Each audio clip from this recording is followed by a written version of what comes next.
Let's discuss this further. Bringing in foreign policy analyst and former aide to Margaret Thatcher, Nile Gardiner. Now, what's your first impression hearing from the president at this time, what he said, the tone he struck, and his message about the future? Well, thank you for having me on the show today. And certainly a very historic moment with the downfall of the Assad regime, a monstrously barbaric Russian and Iranian-backed dictatorship. And it looks as though Assad has fled to Moscow with his family, and they've been given exile by the Putin regime in Russia.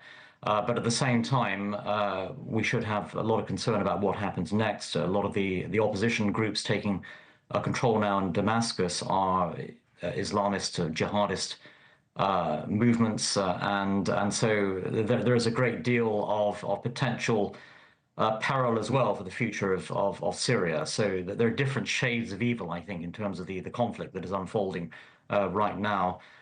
In terms of Joe Biden's response, and the reality is that Biden is a lame duck president. He will exit the international stage January 20th. And so his influence and what he says, right now, isn't going to make a big difference a few weeks from now. So everything hinges upon how the new Trump administration handles the situation. And I think that Donald Trump has made it clear that the United States will not be intervening directly in the situation in Syria. Also, I imagine there's going to be potentially an outflow, an exodus of some refugees from Syria.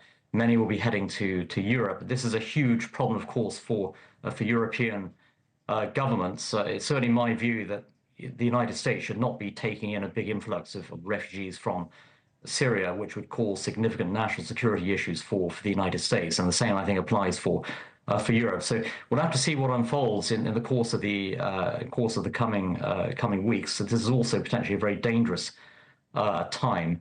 But it also does illustrate the fact that this is a big humiliation for Moscow and for Tehran, the two biggest backers of the Assad regime. And this is certainly a big blow to Putin and to the mullahs in Iran as well. Now, Gardiner, thank you very much for your insight. We got to leave it there. Head to a quick commercial break. We'll have more on this breaking news coming up right here on NewsNation Now. Thanks for watching. Go to joinnn.com to find NewsNation on your screen.